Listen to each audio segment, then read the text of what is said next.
The NFL may have just started a civil war without even knowing. Or did they? Because just a week ago, Kendrick Lamar released a video saying he would be the halftime performer for Super Bowl 59 in New Orleans, the same place Lil Wayne is from. Many people are confused on why the NFL chose Kendrick over New Orleans' own hometown hero, getting responses from other artists like Nicki Minaj, Birdman, and many others. But although many people think the NFL is to blame, Jay-Z, who is known to have beef with Lil Wayne, might actually be the one pulling the strings behind the scenes.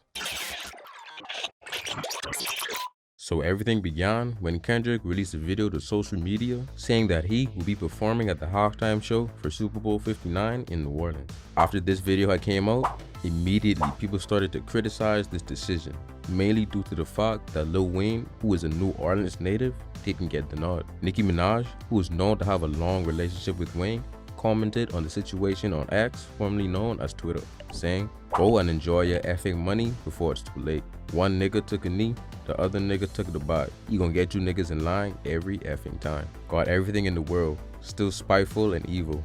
Disgusting. Be happy you beg. Go be effing happy, nigga. In rap business, in woman business. When you got the politicians and the police, you good though. Plus that ugly Laffy Taffy alien LMFAO. Nicki didn't stop there, as she appeared to blame Jay-Z's ego and hatred for Birdman, Drake, and herself as the reason behind Wayne's snub, saying, "Denying a young black man what he rightfully put into this game for no other reason but your ego. Your hatred for Birdman, Drake, and Nicki got you punishing Lil Wayne? Lil Wayne, the GOAT? Nola, what's good?" She then also writes, "Eminem stood firm on having 50 Cent come out, a white man. Stuff side, house N-word things, but it's good for them. No loyalty? Well, then niggas will keep sunning you." Birdman also managed to come into the mix, also defending his longtime artist and partner, saying, "SMFH, these niggas at Nicki Minaj, Drake, Lil Tunchi, YMCMB. He also said, "I'ma make these niggas respect us on Gladys." Hating for real. The well-known music company Billboard also reached out to Jay-Z's reps at Roc Nation for a comment, but there was no response. Although there have been others outside the Young Money family to have spoken out in defense of Wayne, including Master P, Boozy, Cameron, and Mace, Lil Wayne himself still hasn't responded publicly to the NFL's decision.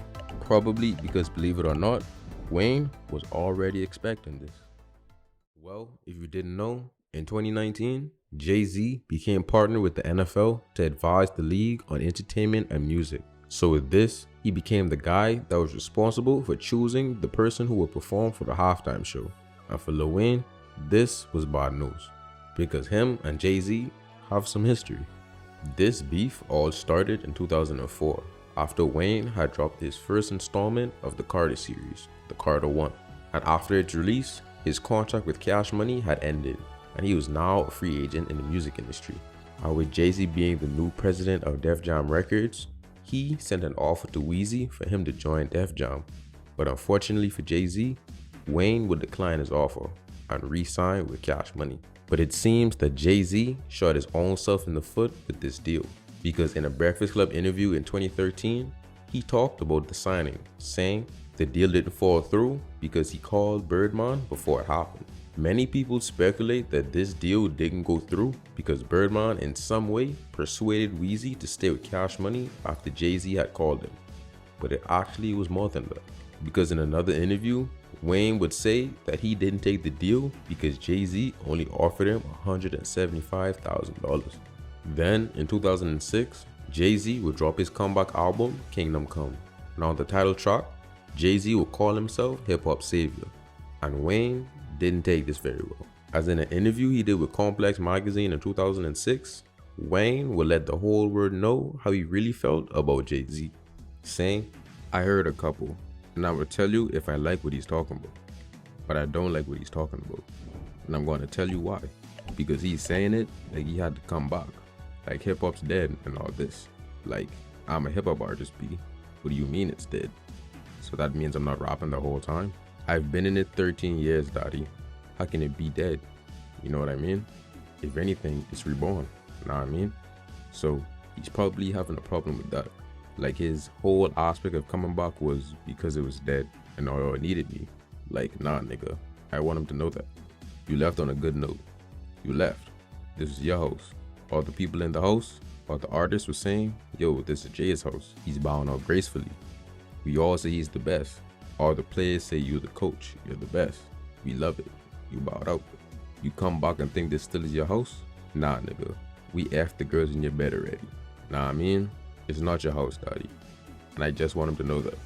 That's from a competitive level. You know what I mean? That's not no beefing or no hating shit or nothing like that.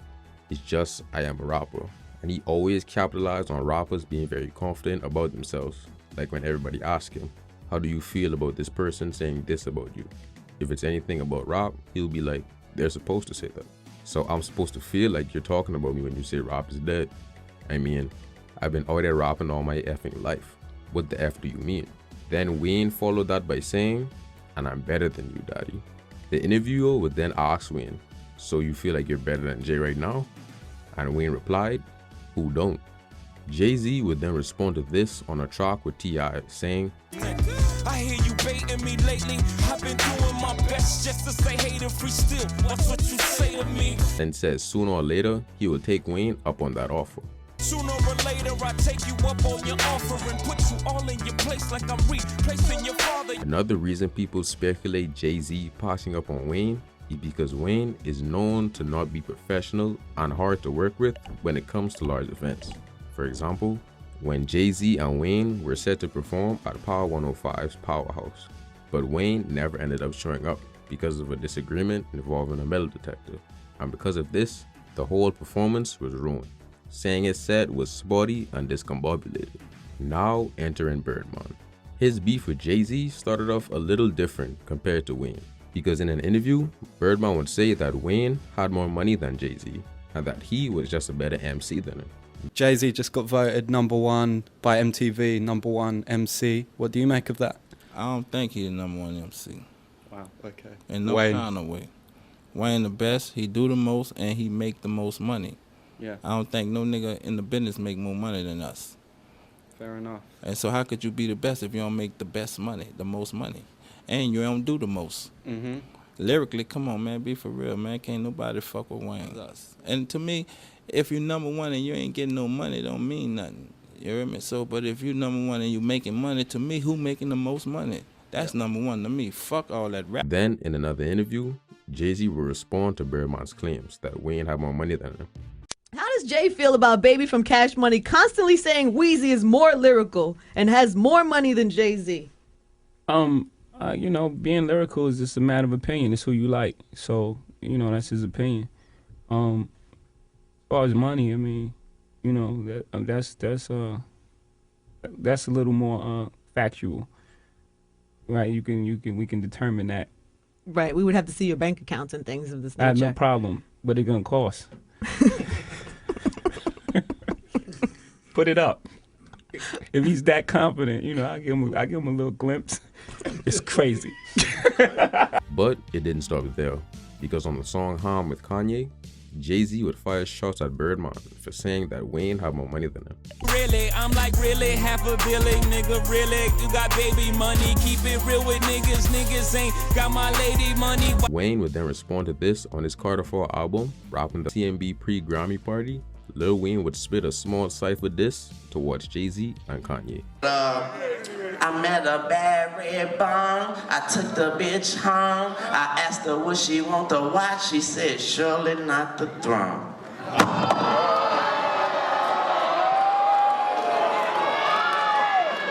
But this may have not been the only reason why Jay chose Kendrick over Wayne. Because if you didn't know, Jay-Z and Drake also have some animosity towards each other. And with Wayne being Drake's mentor, combined with his recent beef with Kendrick, it seems that all of this is starting to add up.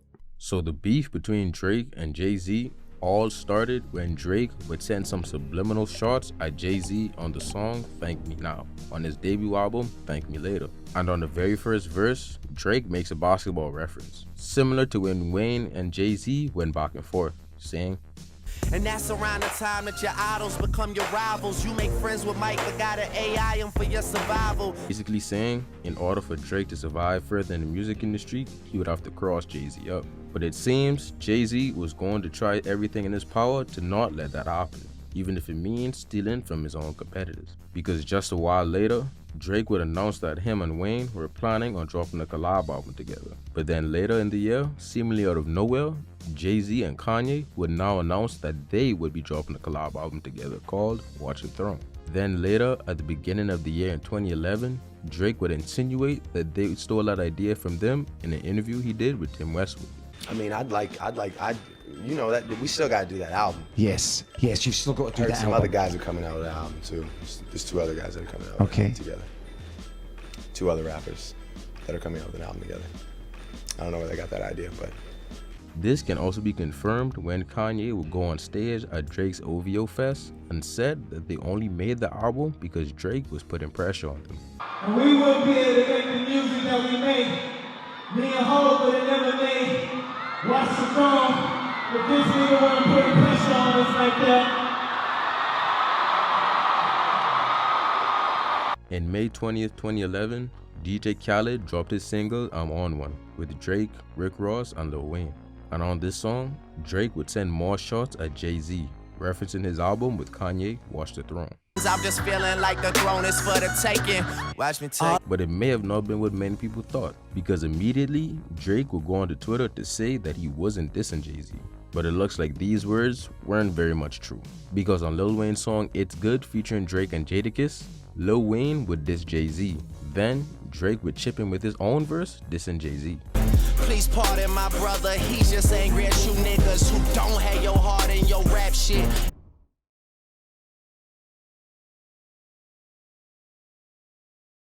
The disses would only continue to pour in, as on Drake's album Take Care, he would diss Jay-Z once again on the song The Ride. You niggas getting older, I see no threat in Yoda. A couple of months later, Drake would do an interview with Rolling Stone, where he would diss Jay-Z talking about his art pieces, saying, "It's like Hov can't drop bars these days without at least 4 art references. I would love to collect at some point, but I think the whole rap/art world thing is getting kind of corny." Jay-Z would then respond to Drake's interview in his song We Made It Freestyle, where he directly calls out Drake, referencing him as Miss Drizzy.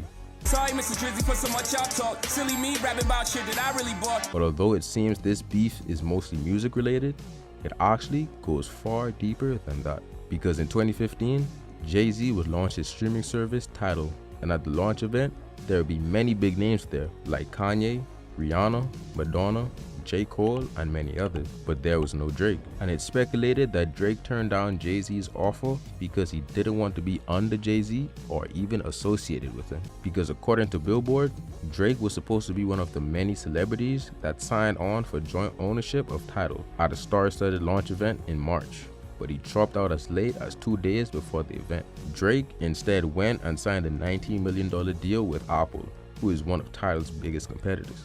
Drake would then release a single called Charged Up, where he references his deal with Apple and seemingly rubs it in that he didn't sign with Tidal. But I still got love for my idols. I got me a deal with Apple and I still feel entitled.